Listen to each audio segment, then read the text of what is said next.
Yeah, just give me a few seconds.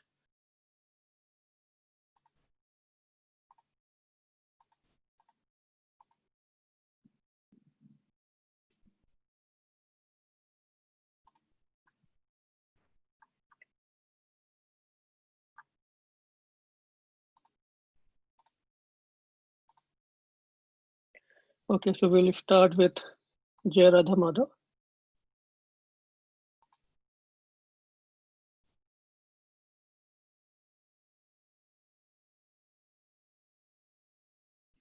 Okay.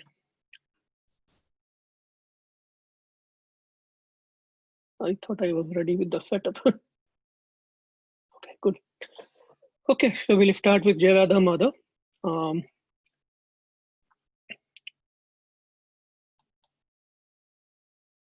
Jaya Radha Madhava Kunja Vihari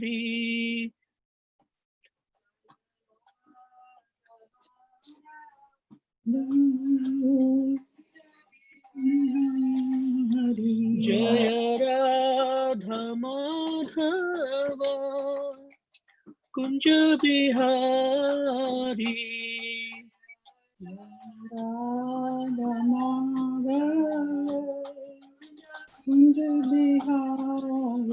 Jaya Gopi Jana Vallabha Girvaradhari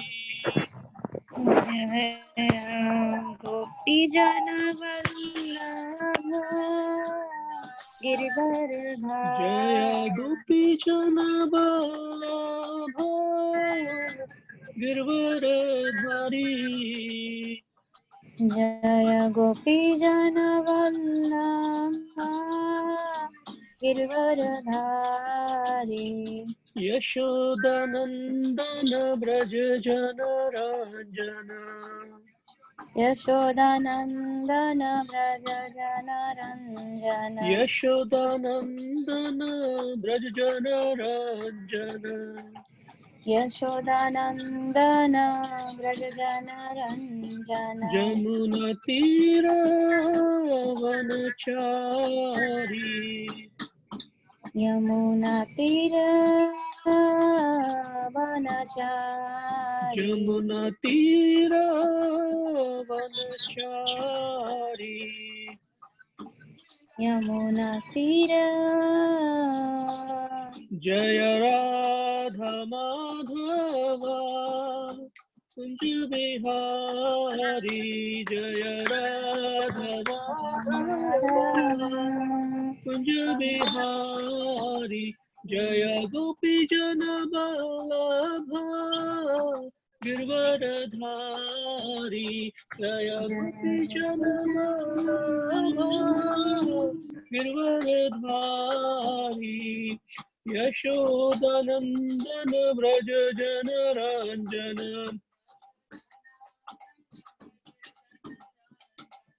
Yashodanandana Braja Jana Ranjana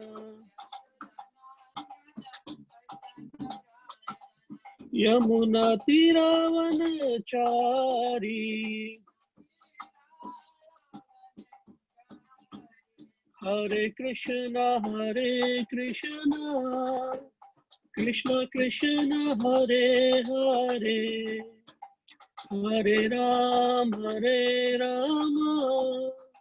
Rama Rama Hare Hare Hare Krishna Krishna Krishna Hare Hare Hare Rama Rama Rama Hare Hare Jaya Radha Sharad Bihari Radha Sharad Bihari Radhe Radhe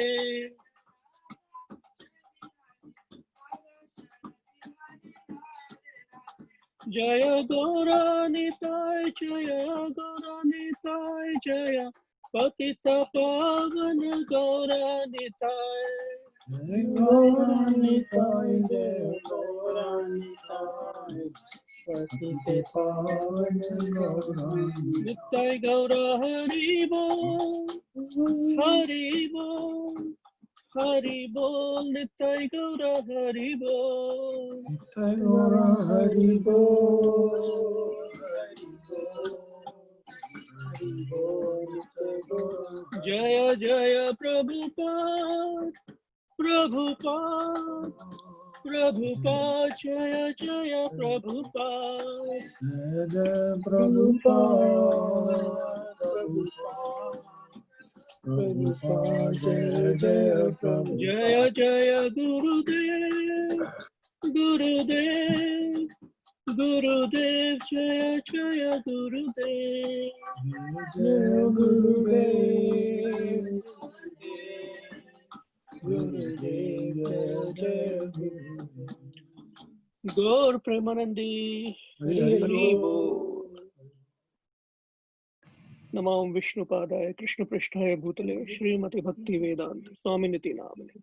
Namaste Saraswati Devi, Gauravani Pracharine, Nirvishesha Shunyavadi, Pashyati Deshita.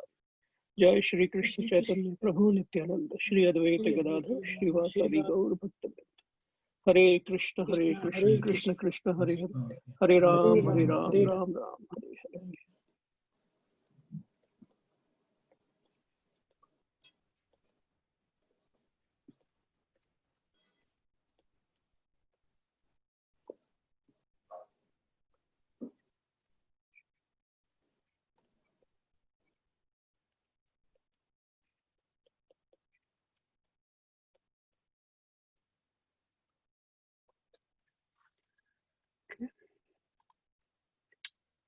Hare Krishna once again.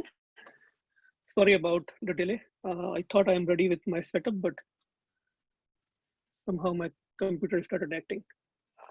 Anyway, so we will start our discussion. I see very less devotees, so maybe they will join later, but we can proceed. So we are still on chapter 4, the transcendental knowledge of Bhagvat Gita. If somebody can just confirm if I'm audible properly.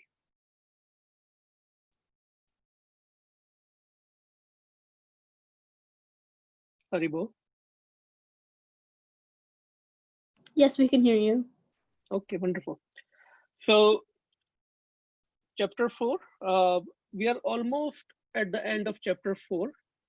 So quick recap.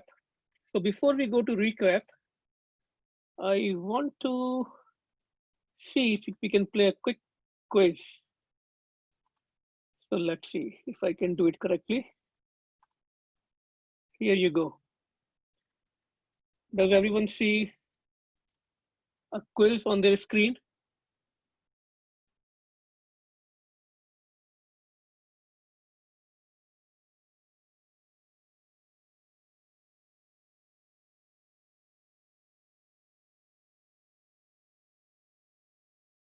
So you have 30 more seconds.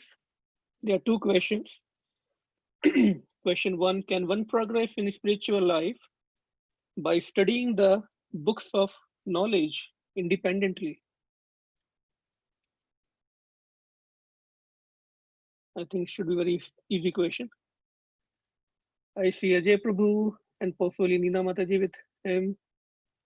So what I see only 2 responses so far, and we have 8 participants. Amesh, Govind, Beena Mataji, Mamina Mataji, Tungavidya.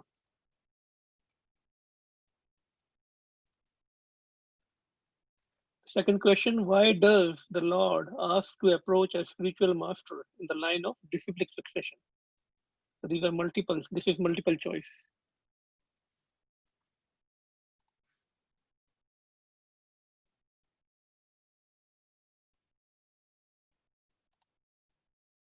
Okay, well, we will give 15 more seconds.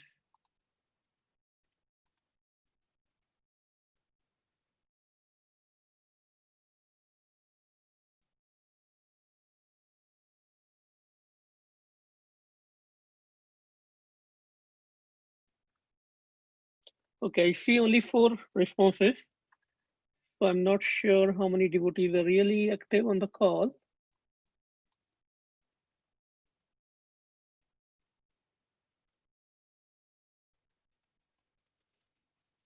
Okay, I will end the poll because we need to proceed. Okay, let's see if I can. So the first question was pretty easy, right? The answer should be no. We cannot progress in spiritual life by studying the books of knowledge by ourselves. And the second question, why does the Lord ask to approach a spiritual master? Because I think all three were correct. Okay. So poll is ended. Thank you for participating in the poll. Yes. Okay, and we'll proceed with the discussion. Again, 1 second, give me a second.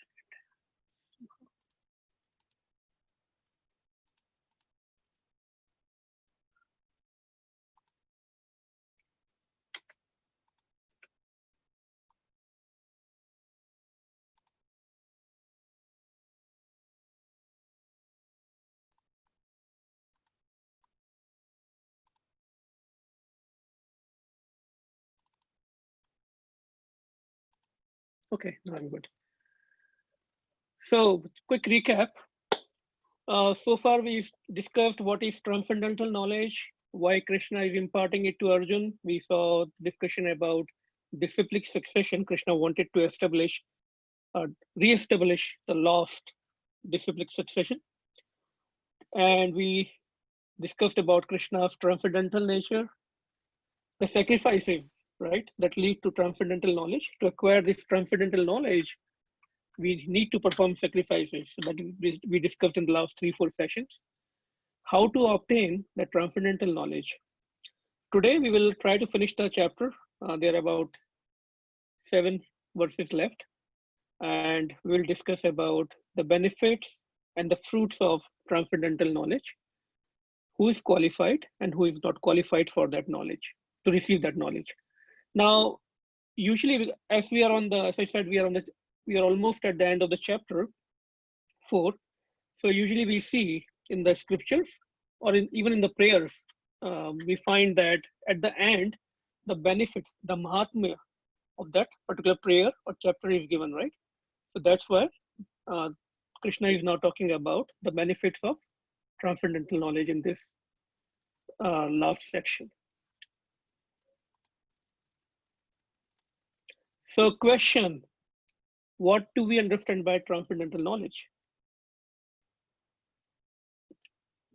This is usual problem with most of us, that we keep on reading, but now we are talking about transcendental knowledge.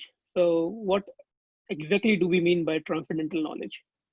How is it different from knowledge, the mundane knowledge? Any answers?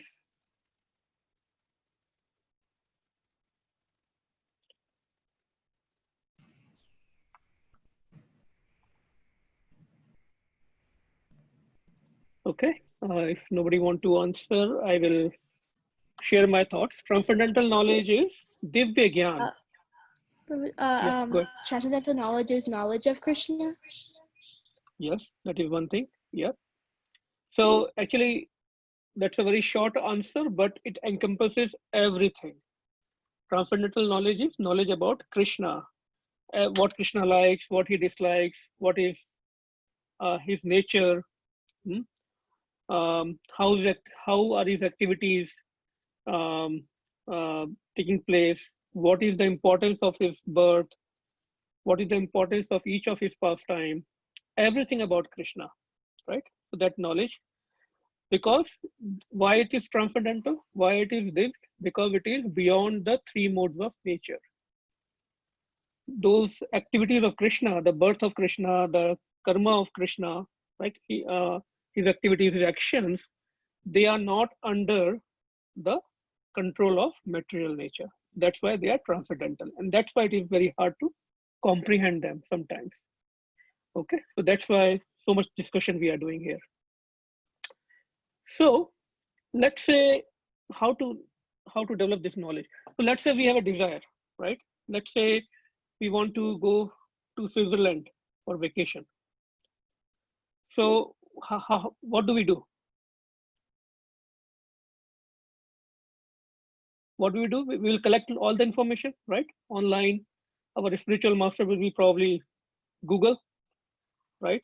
And we will try to gather a lot of information, and even we'll talk to our friends who might have visited there. We'll make phone calls to maybe the local guide, somebody in that area who can help us.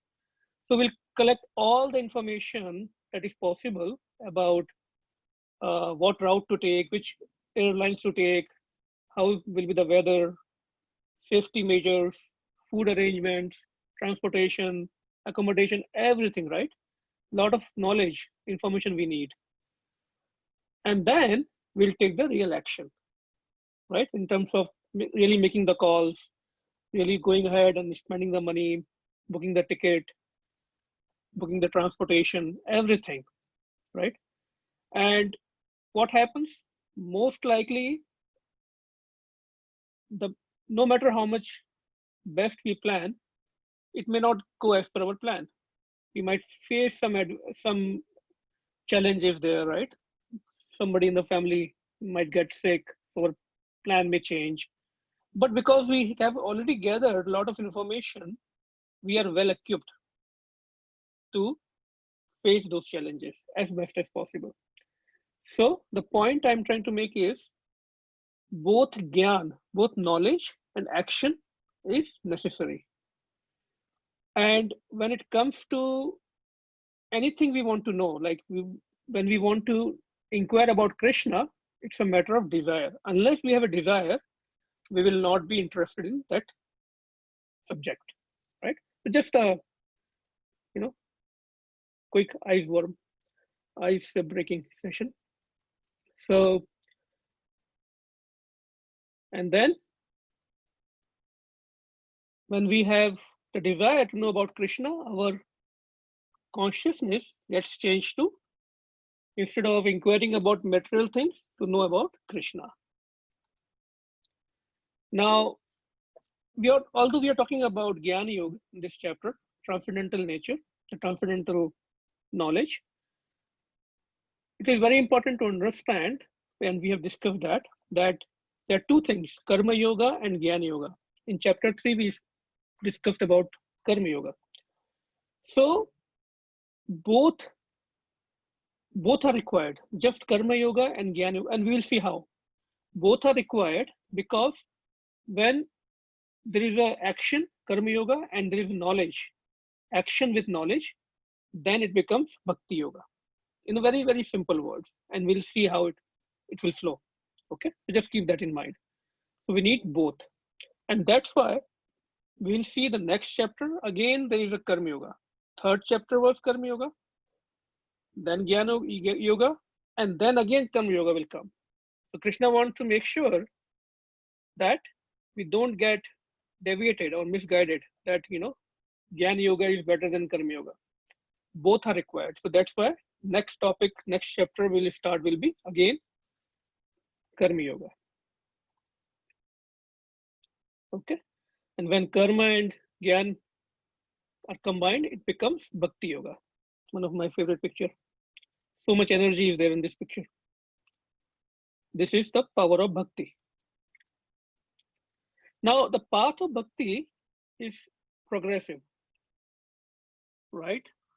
Now, what do I mean by that? The meaning is we need to continuously put efforts to advance in Bhakti, right?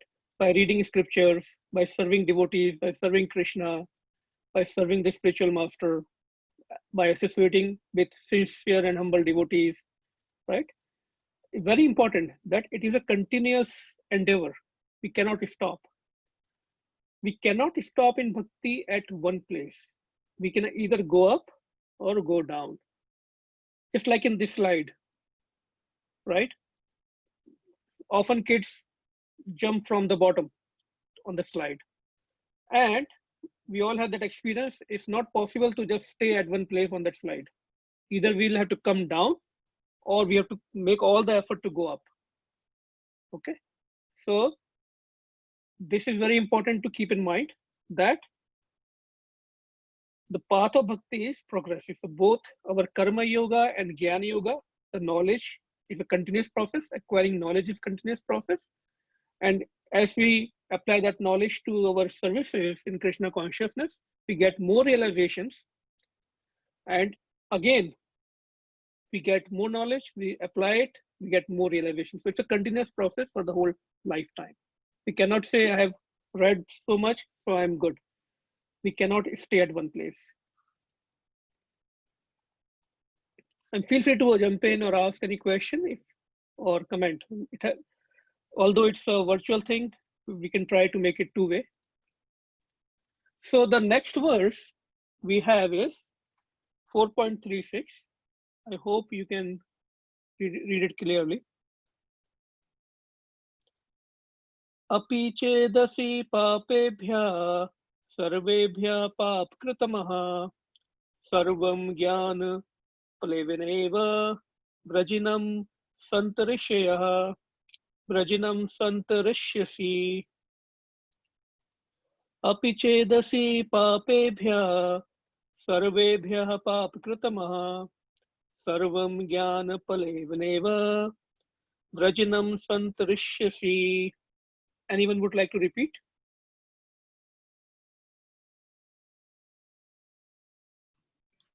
Api chedashi papebhya sarvavyapapakritamaha sarvam jnana plaveneva vijanam santarishyasi.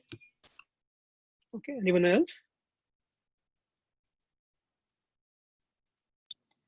अपि चेदसि पापेभ्यः सर्वभे पापकृतं सर्वं ज्ञानप्लवेन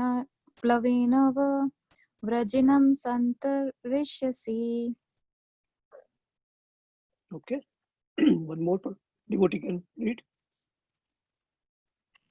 अपि चेदसि पापेभ्यः सर्वभ्यः पापकृतम् सर्वं ज्ञानप्लवेनैव विजयनं सन्तरिष्यसि. Okay, thank you. Very, very important verse. It means the translation by His Divine Grace A.C. Bhaktivedanta Swami Srila Prabhupada ki jai. Even if you are considered to be the most sinful of all sinners, when you are situated in the boat of transcendental knowledge, you will be able to cross over the ocean of miseries. Very, very, actually Krishna is giving here a very, very big guarantee. Let's see what he's saying. So what happens once we are in Krishna consciousness, once we accept the path of bhakti, a new life starts. And this transcendental knowledge, let's consider it as a boat. Okay. Now, we all know this material world is considered as an ocean, right? The dark ocean. So a person might be struggling and sinking in this ocean. But once he chooses to come on this boat of transcendental knowledge, the bhakti yoga, the path of bhakti, although that boat is still in the ocean, what happens? Still that person will get saved. Make sense? Or we can say, once he gets out of the ocean into the boat, with that boat is still in that ocean, he's already saved, right? Otherwise he would have sunk. So let's see how. Srila Prabhupada gives an example of, but what happens, sometimes the results of our sinful activity or the tendencies to perform sin are still there. Although we choose the path of bhakti, we see that our tendency to incur sinful activities are still there. And it may not be like intentionally we want to do it, but unintentionally it may happen. So Srila Prabhupada gives an example of a rotating fan. What happens when we switch off fan, when we unplug it, still the blades of fan are rotating for some time, right? So this is how Srila Prabhupada gives us the solace that it's okay when we take the path of bhakti. It may take some time for us to get rid of our anarthas. The important thing is that we don't commit any sin intentionally. Out of our uncontrollable habit, something may happen. But the important thing is that we do not commit any sin intentionally. So very nice example Srila Prabhupada gives. And then in Bhagavatam also there is a wonderful verse. Bhavam budhirvasa padam param padam padam padam yad vipadam natesham. What it says in the lower right, we see is the picture of, in villages in the rainy season, what happens when the cows or calf, they are walking, then the imprints of their hoof, right, the legs, they get imprinted in the soil. So that's how that picture is. But in Srimad Bhagavatam, Srila Vyasadeva says, or in fact, Srila Sukadev Goswami says, for those who have accepted the boat of the lotus feet of the Lord, who is the shelter of the cosmic manifestation and is famous as Murari, the enemy of the Mura demon, the ocean of the material world is like the water contained in a calf's hoof print. That's how easy it becomes to cross over this material world for someone, right, who has accepted the path of Bhakti Yoga. So what does it mean by accepting the boat of the lotus feet? It means accepting the instructions of Krishna. How it becomes like Vatsapadam. Just like a child can just jump over this print on the soil, the calf's hoof.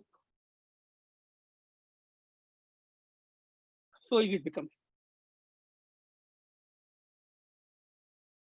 Another example is, because this is important, so I want to make sure we all can digest this verse. It is very, very important verse, and Hare sometimes it is Krishna. misunderstood. Hare Yes, Krishna. Mataji. I think your voice is breaking in between little bit. Okay. Is it better now? No? Yeah, it's better. Okay. Let me know if it breaks again, and I will not use the headphones. So was the previous topic clear? How it becomes so easy to cross over this ocean of the dark ocean of material world once somebody commits the Bhakti Yoga. Is that point clear? Any questions, any comments? Any doubts in that?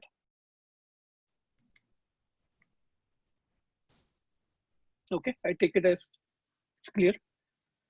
So let's understand it with another example.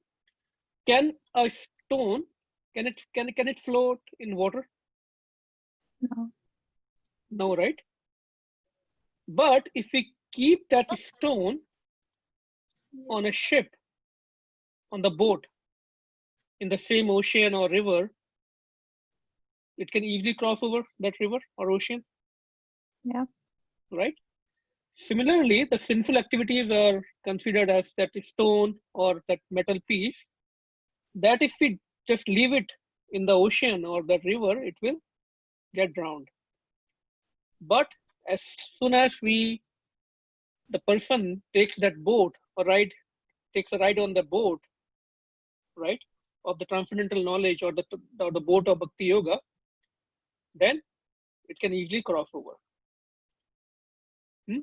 So for example, if we take a small nail and put it in the water, it will sink in.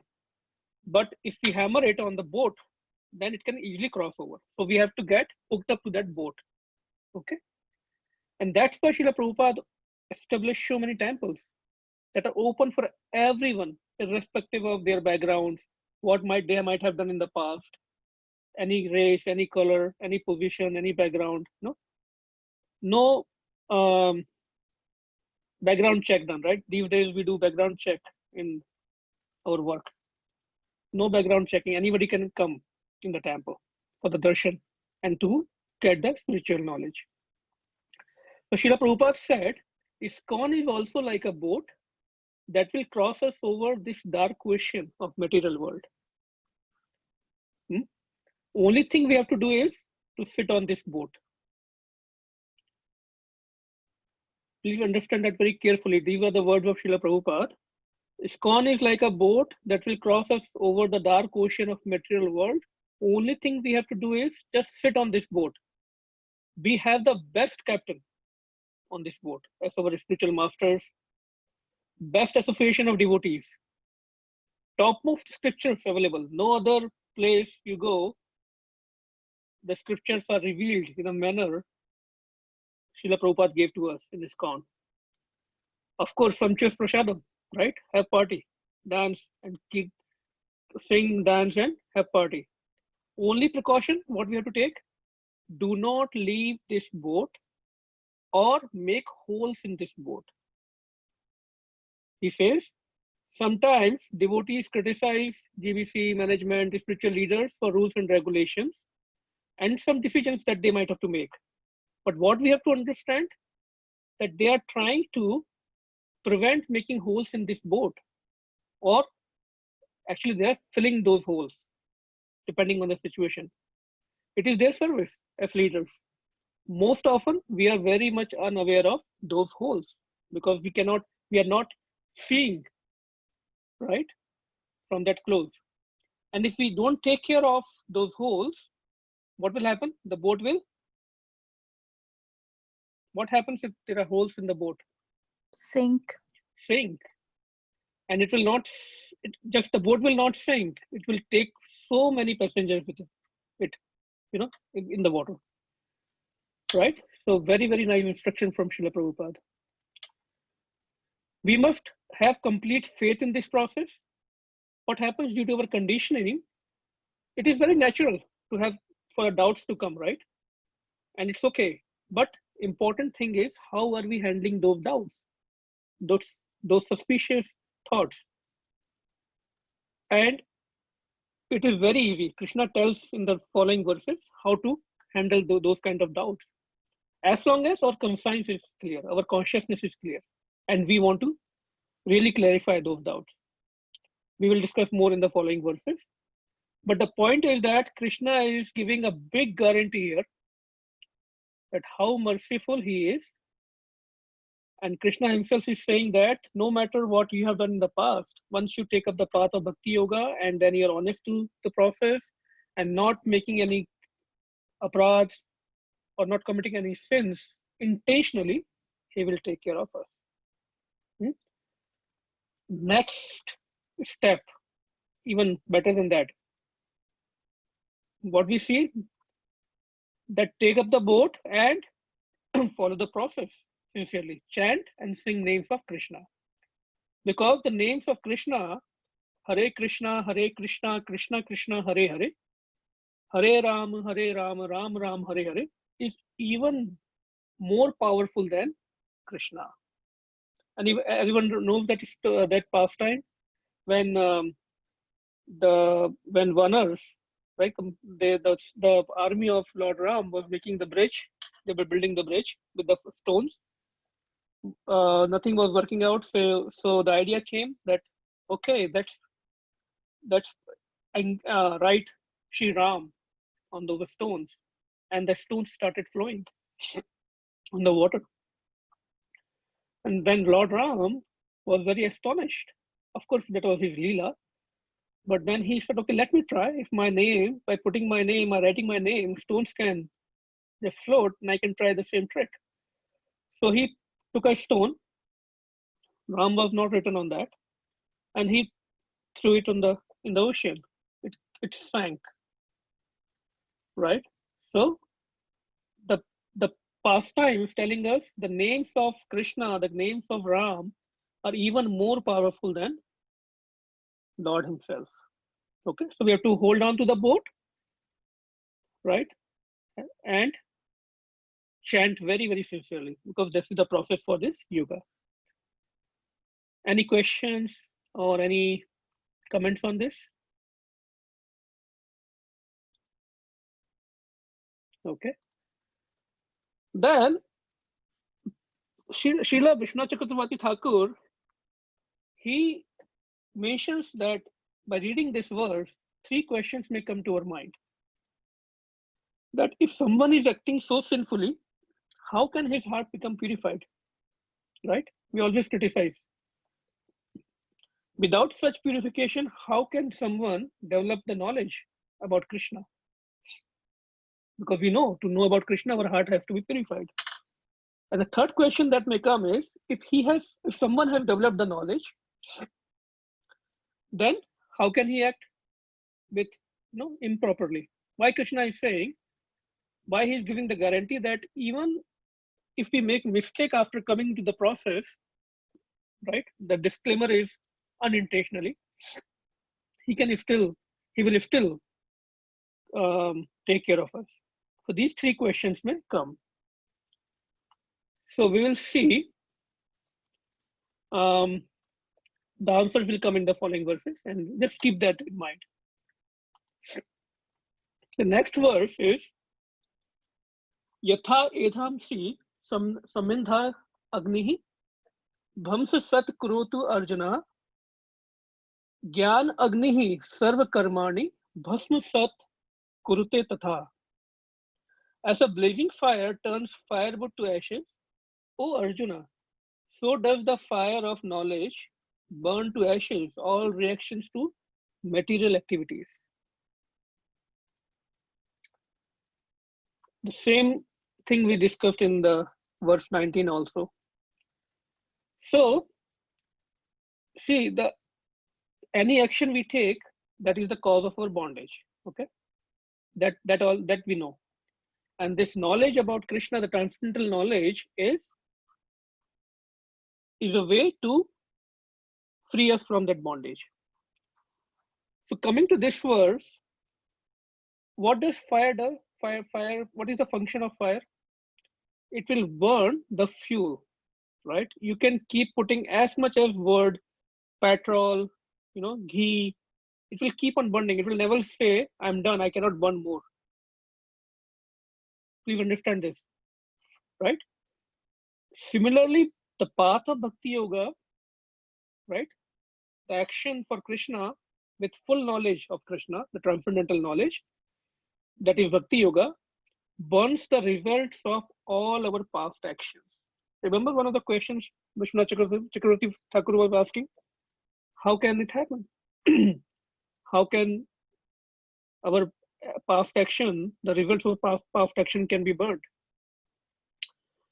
So that's why whenever we see a problem or a misery in the devotee's life, we should understand that it is not the result of his past karma.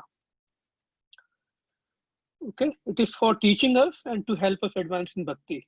Just like the purity of gold, right? How much carat it is of. The purity of gold is refined when it is put in fire. Similarly, Krishna refines us through challenges and problems. For a devotee, and who is a devotee? Who is a surrendered soul? We are trying to become a devotee, right? Or at least I'm trying to become a devotee. A fully surrendered soul, his problems are not result of his past actions, as all results of his past actions are burned already. Now, practical way to understand this is that when we see problem in a devotee's life, either we should see it as a mercy of Krishna or a corrective action that Krishna wants that devotee to go through due to a mistake or aparadh. Okay, Vishnu Chakravarti Thakur also comments on this verse on behalf of Krishna that for one whose heart has become purified, I means I, Krishna, destroy completely whatever karma has already been generated with the exception of his prarabdha karma. Why with the exception of prarabdha karma? Because of prarabdha karma, we have already got this body. So we are already in this material body. But other than this, any other results that we will be, that might be getting, or that would have been getting manifested in the future, it will be destroyed.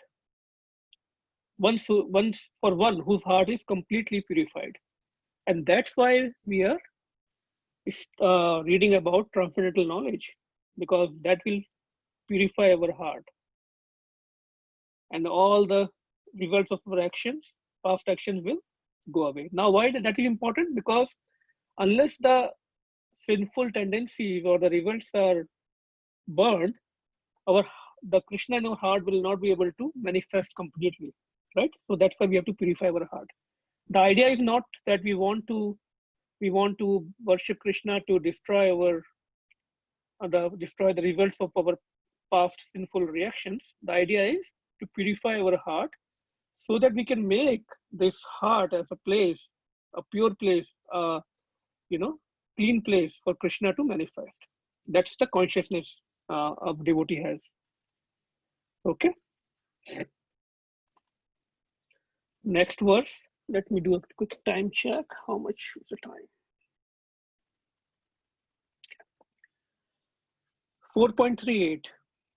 Nahi jnanena sadrasham pavitramihi vidyate tatta swayam yogam tatta swayam yoga sansiddhi tat swayam yoga sansiddha kaletnatmani vindati. In this world, there is nothing so sublime and pure as transcendental knowledge. Such knowledge is the mature fruit of all mysticism. And one who has accomplished in the practice of devotional service enjoys this knowledge within himself in due course of time. The key word here is this knowledge is the mature fruit of all mysticism. So let's try to understand this. Now we know that this whole creation is created by Krishna. So as creator, the supreme creator, he knows what is best and topmost, right? In this creation, right? The creator knows that what is the best and topmost in his creation. So here, what he is revealing is, that's why these Bhagavad Gita verses are so important to understand thoroughly. Otherwise, we will miss the boat. He is revealing here, it's a confidential, transcendental subject or topic is also called as confidential topic. He's revealing the best, topmost, and purest in this creation is this transcendental knowledge. Janma karam cha me divyam. Right? In just one line, in these three lines, in these three sentences, the second sentence is this knowledge is the topmost, the supreme knowledge, the best and the purest. Now we see a lot of people in this world are interested in obtaining yogic powers, right? They will try to learn walking on the water, flying in the air, getting disappeared, even expanding their bodies into multiple bodies to enjoy more. Or their aim might be to control others. And they think obtaining these yogic powers are the greatest thing. But Krishna here is establishing that the highest siddhi, right? The highest yogic power is obtaining this transcendental knowledge about Krishna. Because why? Why so? Any answers?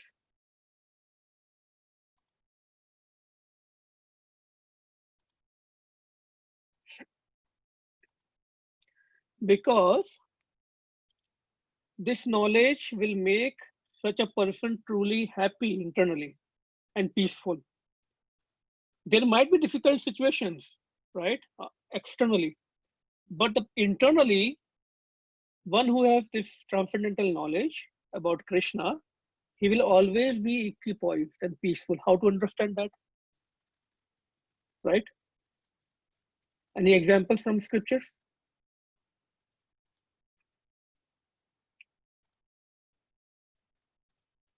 Any pastime? Can you repeat the question? The question is that Krishna is saying here that one who has attained this knowledge, he will always be happy and peaceful internally. There might be difficult situations outside, but internally he will always be happy. How to understand this?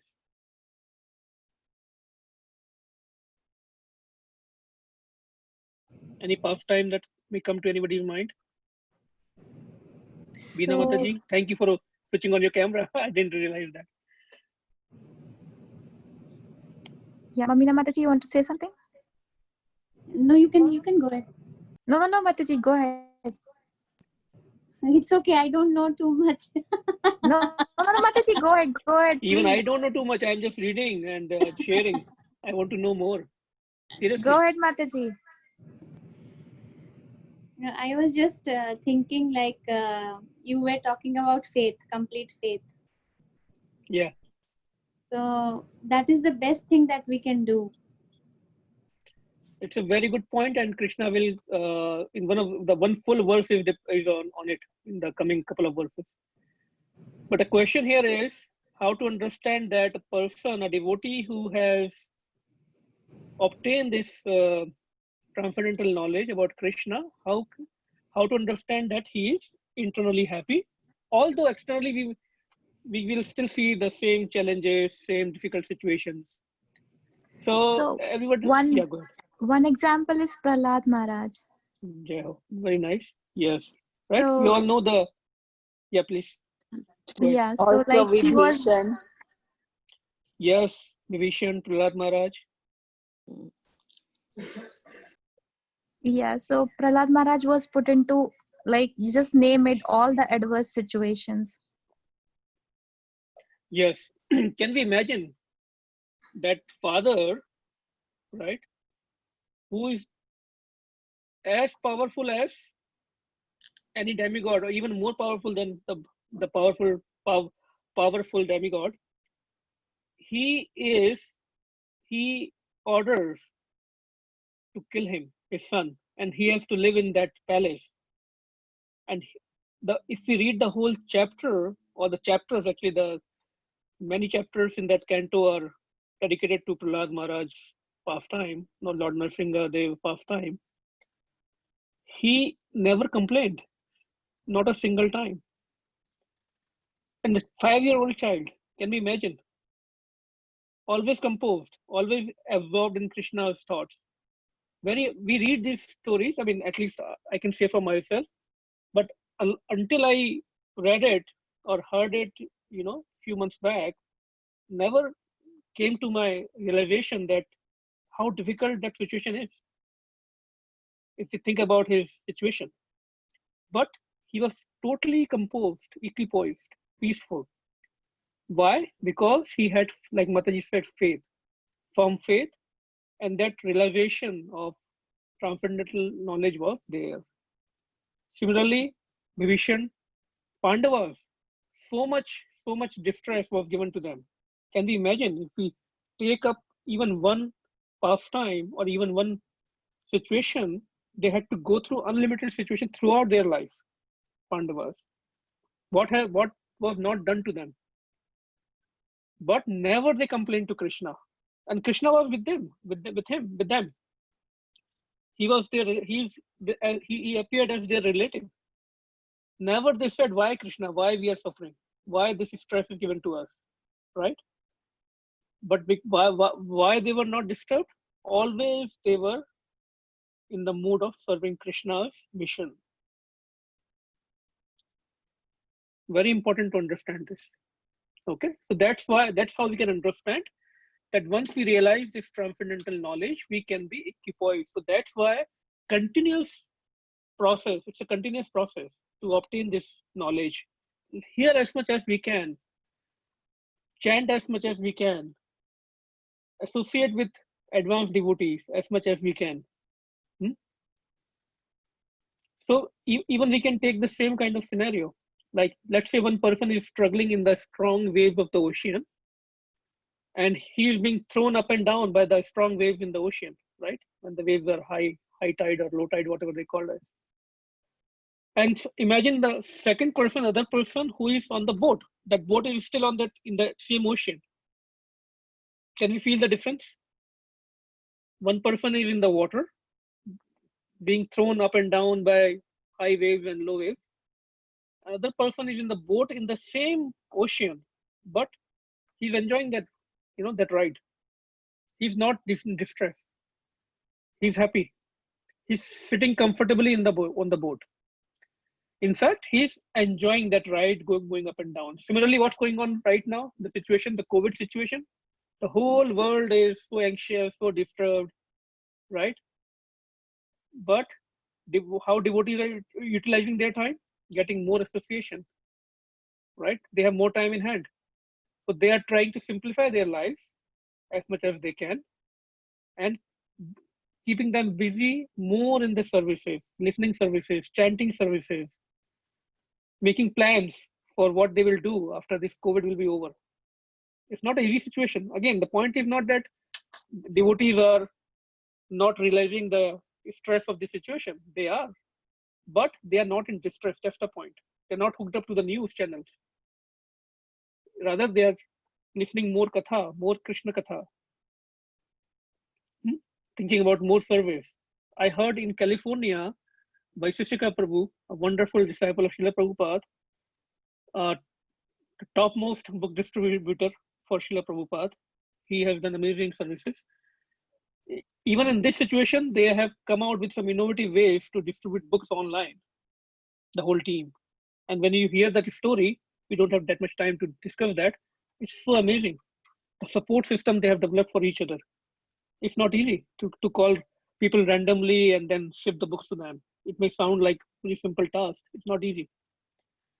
So the point is that the situation is there. The same difficult situation is with devotees also, but because of this transcendental knowledge, because of the instructions of the spiritual masters we are getting, because of the directions of our senior devotees, we are not in distress. We are trying to make the best out of this bad bargain, as Srila Prabhupada used to say. Make the best out of this bad bargain. So the point is that, again, Srila Prabhupada, what he said, due to our material conditioning, we might still struggle in bhakti. There might be some problems in the association of devotees also, because everybody is still has those conditioning. But what we should be determined about, not to leave this boat. That's a very strong message, very important message. If we leave this boat, then we are headed for great danger, because we might think the life outside is good, but we all have seen that life. If we go back, we are doomed. Actually, what happens, why do some devotees struggle in spite of being on this boat of Krishna consciousness? Visualize a boat, right? What is all there in the boat? Captain, some passengers, some fellow or some helpers for the captain, and we ourselves. So why some devotees, they still struggle? Because everyone wants to become the captain. That is the only reason. That's a very deep sentence. Because everyone wants to become the captain, controller of the boat. By captain, I mean controller of the boat. But what we forget, there can be only one captain. Imagine what will happen if there are 10 people giving the directions for the ship, right? It will not work out. So that is the whole point. Until we come to terms with this understanding that there can be only one captain, we cannot remain peaceful, because that false ego will come into play. And that is the whole point, that by process of bhakti, Krishna consciousness, what we are actually practicing, we should never forget about the end goal. We are practicing what? Our foundation. Jivera Swarup Hoye Krishna Nityadas. Our true position is of servant only. But what we are trying to become? Controller. Out of our conditioning. And what Lord Chaitanya Mahaprabhu said? Gopi Bhartur Pad Kamleor Das Dasanu Dasa. We have to develop the mood of gopis. Developing the mood of gopis is not just dancing and singing and having all those fun. Dancing with Krishna. The mood of gopi means the mood of the servant of servants of Shri Krishna. It's a very deep mood. Gopi Bhartur Pad Kamleor Das Dasanu Dasa. Any questions on this? A lot of points I'm trying to make here. Of course, when I say I'm trying to make, is not that I have realized that I'm speaking to myself so that I can work on that. But the idea is if we can discuss, maybe we all can learn with each other more. So if any points, any questions, any comments, anything that is not making sense, feel free to jump in.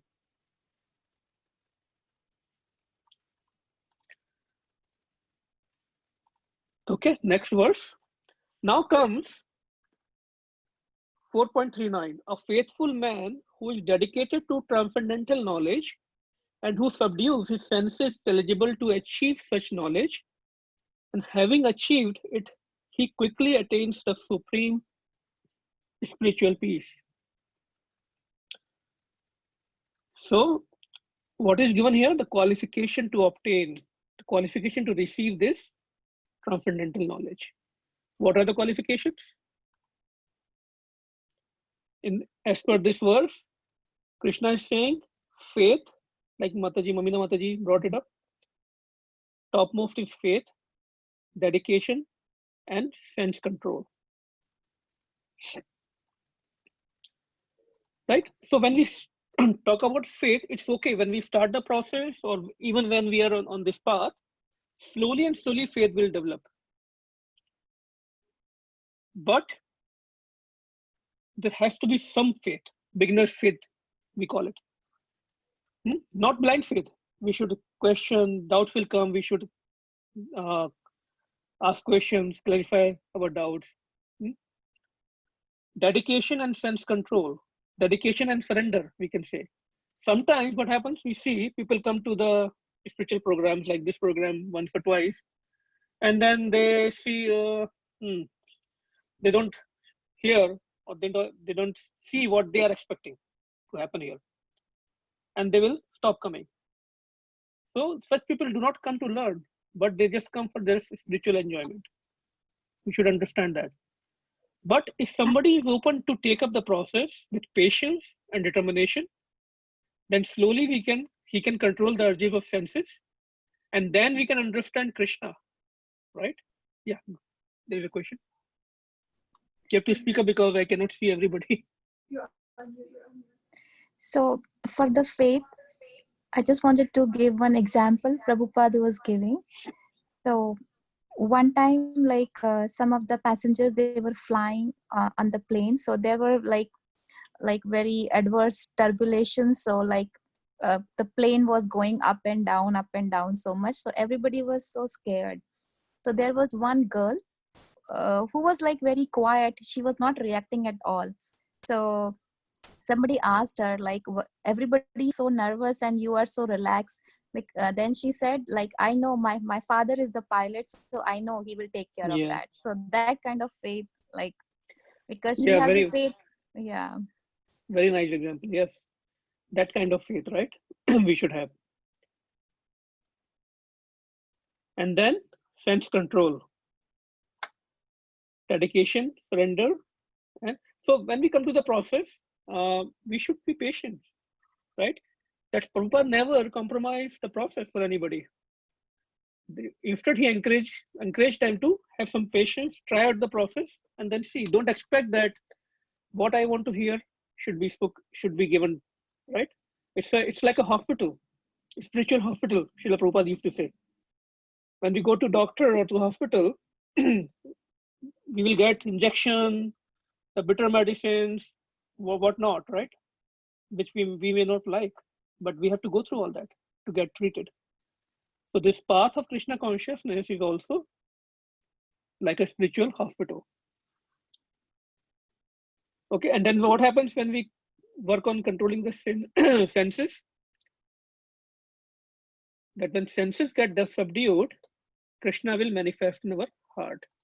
So let's see. Now that's where need of Guru is very important. Need of spiritual master. So we are talking about so many big words here, like sense control, controller, service and surrender, right? How does it work? See, what we have to go back to the basics. So let's come to the, sorry, I will take few more minutes today because I want to complete this chapter, but and at the same time, it is all linked up. We don't want to miss it. See, this body is I hope the picture is on the right is clear. This our senses are controlling this body. Then our mind is controlling the senses. And then our intelligence is controlling, the buddhi is controlling the mind. And our mind is the soul, and then super soul. So the point is that how to control these layers, because this false ego will come at every level.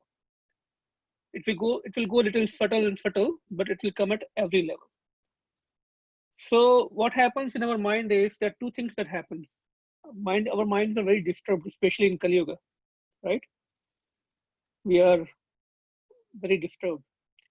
What happens? Two things happen: sankalp and vikalp. Sankalp means we take some resolution, we make some promises to ourselves. We will do this, right? Every New Year comes and there are so many resolutions we make. Then what happens? Vikalp. Slowly, soon after, we are not so much motivated. So our minds are very disturbed. So what we have to do, we have to find ways to control our senses. Now we cannot control. So when we say control means we can divert the attention of those senses to Krishna conscious activities. That's a very simple way to say that. Okay, how to do that? We cannot make up our own services. We have to serve under guidance of Guru. Otherwise, again, we are putting ourselves in the controller's position. So anything we do in spiritual life has to be under the guidance, under somebody, right? Because what happens? That will purify our senses and mind.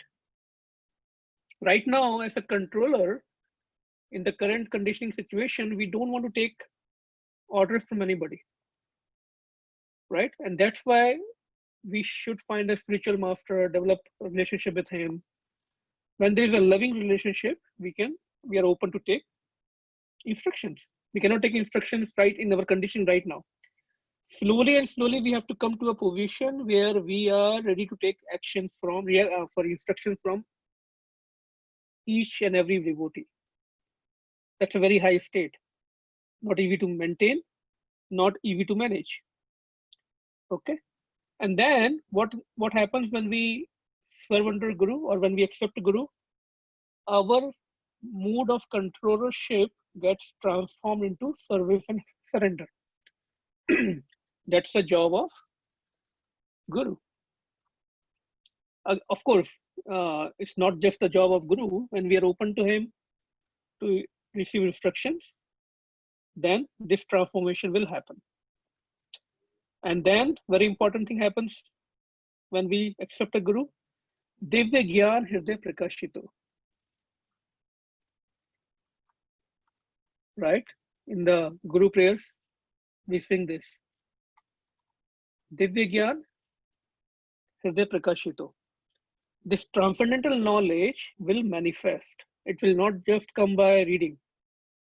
When we serve under the direction of Guru, mentor, senior devotees, and of course also when we read very sincerely in the situation of devotees, understanding the subject matter, then this Divyan, that's why it is Divya, transcendental, that it will just not come by reading.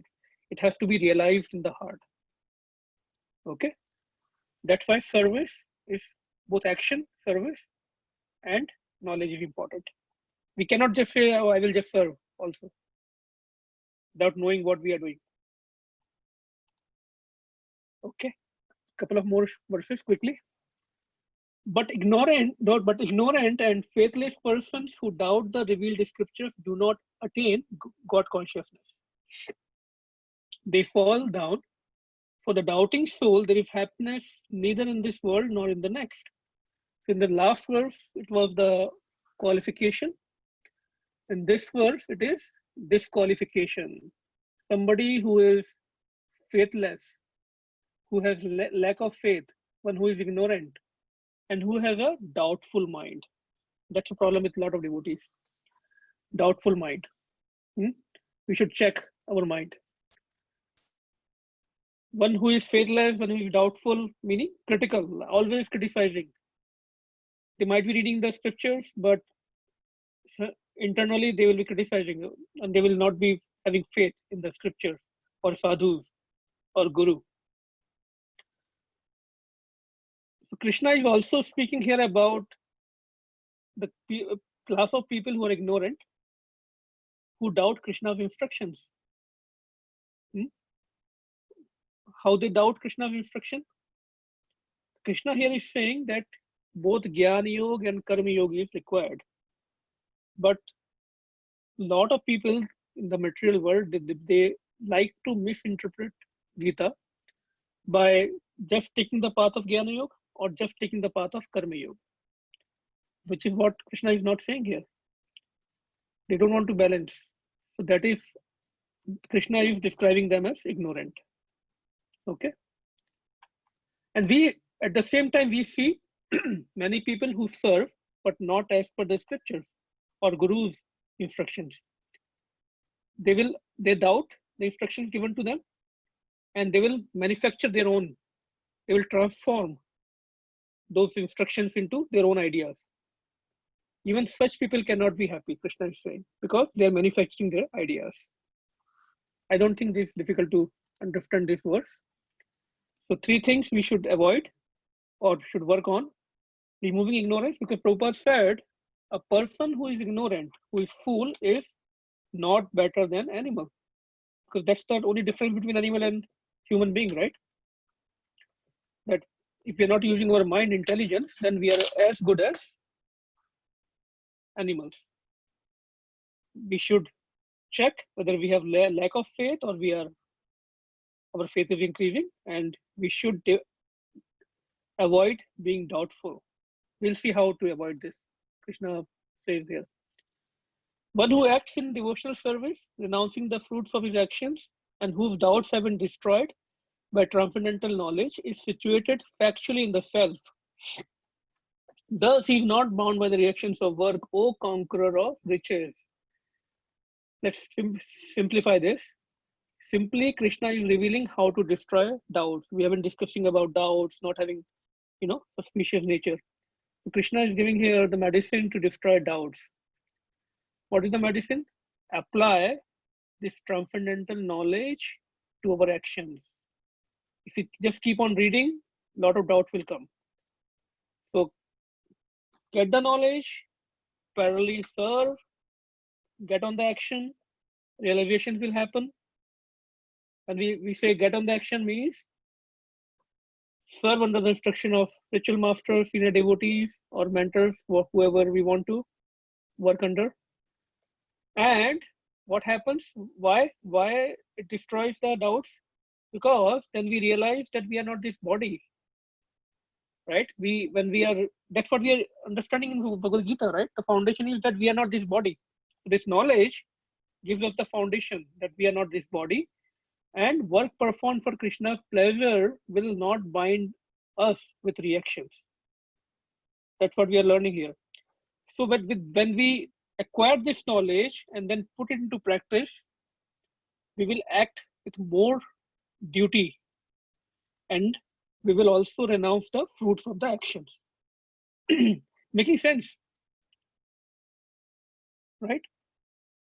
But what happens? This gyan, this knowledge gives nourishment to our actions. It destroys doubts and gives us enthusiasm.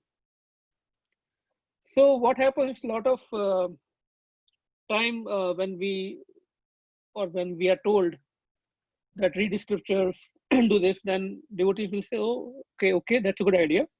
Then I will not be able to serve because this I have to obtain this knowledge. But the problem is, this knowledge is transcendental. It cannot be obtained just by reading or discussing. It has to be practiced. We have to apply this knowledge. That part we forget. And once we apply this knowledge, the realization will happen. It will destroy our doubts and it will give us enthusiasm also. So both are required. Okay. Now, if there is a doubt, what should we do? Any answers? We should ask questions. Yes, perfect. And And I think more importantly, can we ask to our spiritual master, if we have doubts about something in particular? yes. So we should ask questions, and importantly, ask questions from the right person, right? So there could be different questions. Some questions will be how to do bhakti, how to do arti, how to read this, how to read this. Other questions when we are working with devotees could be somebody said something about somebody and there is a doubt in our mind. So the best thing, and that doubt we sometimes ignore, but the best thing is to clarify that right away. Okay. And anything, so point I'm trying to make is any doubt that comes that is related to our bhakti process, bhakti yoga process, if we don't clear our doubts, they will eat us like termites. And that's why Arjuna is doing this question answer session in Bhagavad Gita. He's clarifying all his doubts. It is not a blind faith that he's putting on Krishna. Krishna himself is here, but still he's not putting the blind faith. He's clarifying all his doubts because he knows if even a single doubt remains in his heart, it will destroy his devotional life. Okay. And what happens when we ask questions? We get knowledge. And then when we get knowledge, then it solidifies our faith in the process. And that's why this distributing Srila Prabhupada books and encouraging others to read is very, very important. Okay, one more verse. Now, last verse. Therefore, the doubts which have arisen in your heart out of ignorance should be slashed by the weapon of knowledge. Armed with yoga, O Bharat, stand and fight. So Krishna's whole objective, let's take a step back. The whole objective why Krishna is giving this gyan to Arjuna, because he wants him to fight rather than running away from the battlefield. Because Arjuna is now thinking, you're giving me this so much gyan, and at the same time, why are you asking me to fight? The same situation where devotees think, oh, I will just read, I will not do service. Right? Same thing was happening to Arjuna. That's what I was telling you, Krishna, that let me go, let me leave this battlefield and do some meditation, let me acquire some gyan. But no, Krishna's full objective is that he's giving this gyan to Arjuna to fight rather than run away. And Krishna is encouraging him more and more with this knowledge. And if we read this word, this translation again, Krishna is using the language of Kshatriya because his audience is Kshatriya, right? What he's saying, slash your ignorance by weapon of knowledge. So if we understand it in Sanskrit, shastra se cut your ignorance. Same meaning. Shastra and Shastra both have same meaning in Sanskrit. Both means, both are originated from word shisht, shastra and shastra. The origin word is shisht, and the meaning of word shisht is discipline.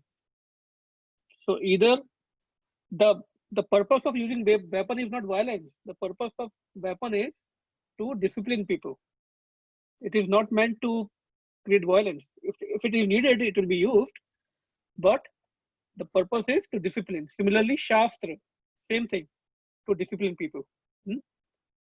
And Krishna is saying, armed with yoga, meaning connect with me and remove all your doubts, get detached from all results, follow my instructions and perform your duty, dharma. By performing action with perfect understanding of Krishna and his desires, right? Understanding Krishna means understanding his desires. Arjuna will get free from any sinful reactions that he was afraid of, right? Arjuna was afraid of, he said one of the point he made was that if I kill in this battlefield, I will get sinful reaction. But by this transcendental knowledge that Krishna is giving to him, that if you will fight for me with my instructions, as per my desires, you will not incur any sinful reactions. So Krishna is giving him that confidence. Okay, so these are the points. Any questions, comments? I hope it was a lot to digest, but I think they all were linked together. Sorry if I took a little longer than I should have, but very important topic. Any questions, any comments? I will highly recommend everyone if they can read the last purport of this chapter, the purport of verse 4.42. Very nice purport. Any questions anyone has, any comments, any additions, anything I might have missed? I apologize if I said something that I should not have. Anything somebody liked? Yes, Prabhuji, I think the statement from the Bhagavad Gita, like it says, in this world, there is nothing so sublime and pure as transcendental knowledge. And also, as you mentioned, that, with the knowledge, we are more peaceful and happy internally. So I think that kind of, overall, thank you for gives a sharing. good picture. Thank you for sharing. Okay, so if nobody has any other comments, let's quickly do a 2-minute quiz again. Here you go. Why did Krishna choose Arjuna for delivering the science of Bhagavad Gita? How many devotees are left? I think everybody is still awake.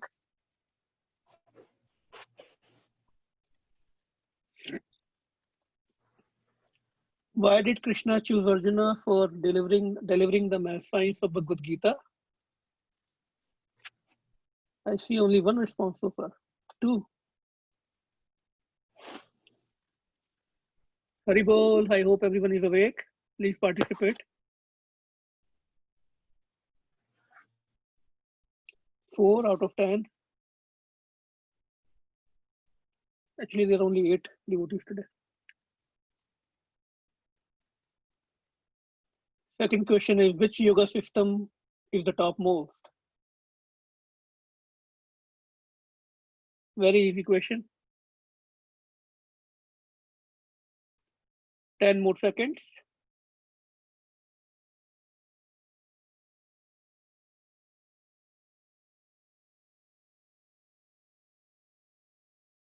Okay, 7 out of 8 responses. That's good. Thank you. I will end the poll now. And there is one more quickly.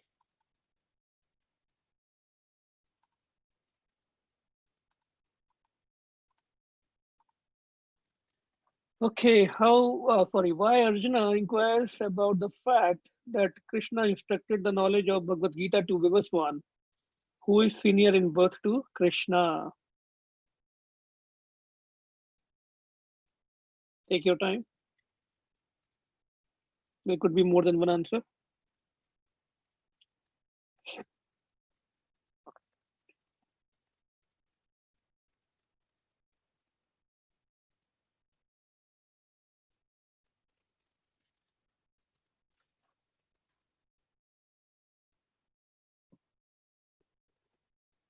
Only 2 out of 8.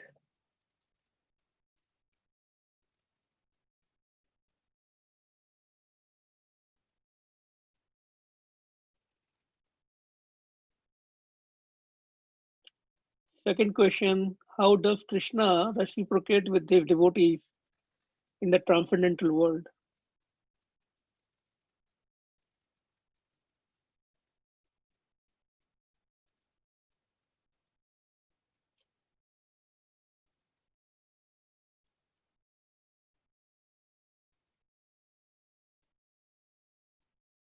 Okay. I should close this poll now. Oh, I see devotee are still answering. Okay. I will wait for 15 seconds.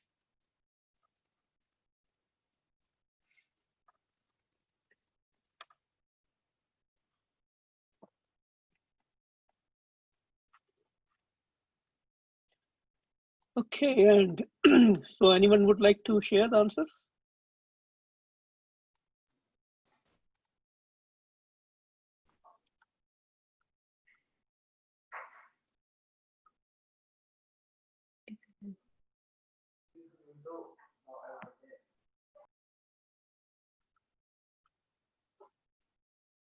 Okay, thank you for participating.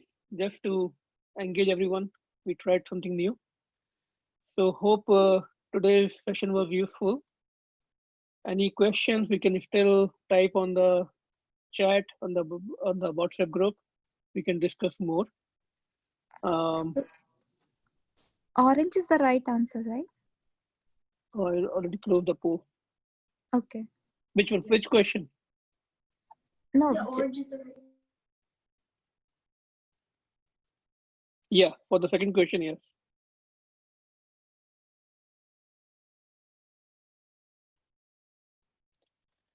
Okay, thank you so much. So if nothing else, let's go to the next part. And on Sunday, we'll have a class by Her Grace Urmila Devi Dasi, Srila Prabhupada disciple, at 5 p.m. We'll share the details. A wonderful, wonderful disciple of Srila Prabhupada who served Srila Prabhupada from the beginning of the movement.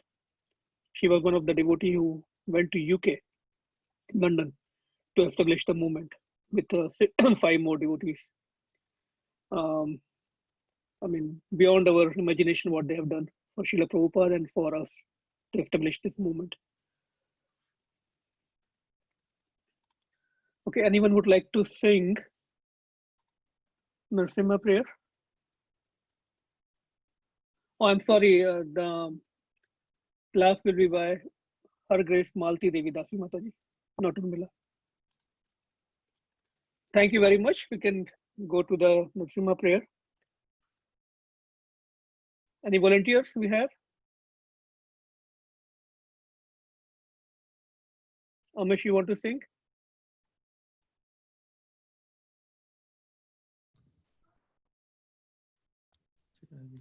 I can sing it. Great, go ahead.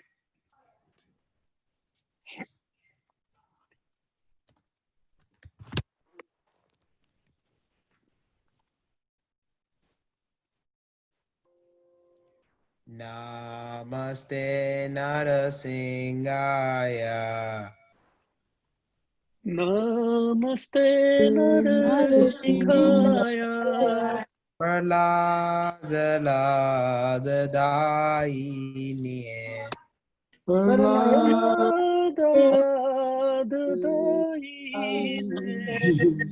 Hiranyakashi Purvasyaha. Hiranyakashipurvasyaha. Shilatan Kalakalae. Shilatankanakala hai. Ito Narsingo Parato Narsingo. Ito Narsingo Parato Narsingo. Yato Yato Yamitato Narsingo. Yato Yato Yamitato Narsingo. Vahe Narsingo Hirdaye Narsingo. Bahir Narsingo, Hirde Narsingo, Narsingamadim Sharanam Papade.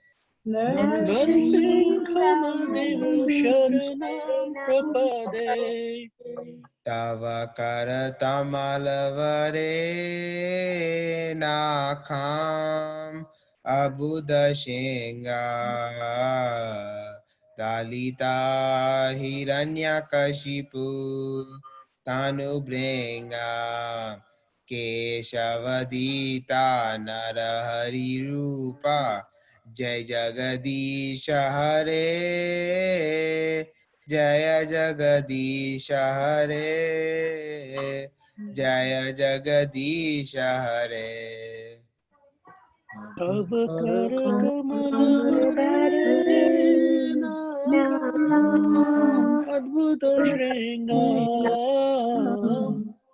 Dalita Hiranyakashipu Tanubringam Keshavadhirata Narahari Rupa Jaya Jagadish Hare Jaya Jagadish Hare Jaya Jagadish Hare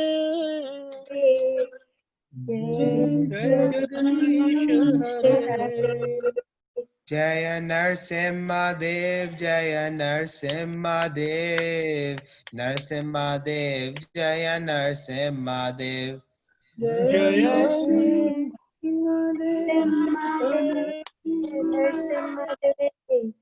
Narsimhadev, Narsimhadev Jaya Prahlad Maharaj, Jaya Prahlad Maharaj, Prahlad Maharaj, Srila Prahlad Maharaj.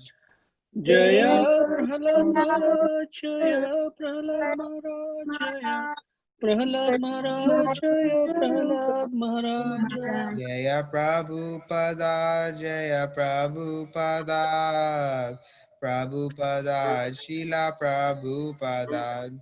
Jaya Prabhupada Srila Prabhupada Jaya Prabhupada Srila Prabhupada Nityai Gaura Hari Bol, Hari Bol, Hari Bol, Nityai Gaura Hari Bol.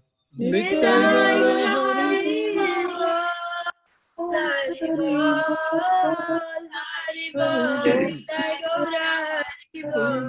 Gaur Premanande. Hari Bol. Thank you, Umesh. Thank you so much. Hare Krishna. Hare Krishna. Narasimha भगवान की जय, श्रील प्रभुपाद की जय, प्रहलाद महाराज की जय, कोटि वैष्णव की जय.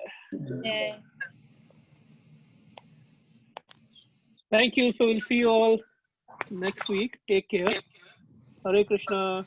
Hare Hare Krishna. Krishna. Thank you so much for joining. Hare Hari Bol. Hari Bol.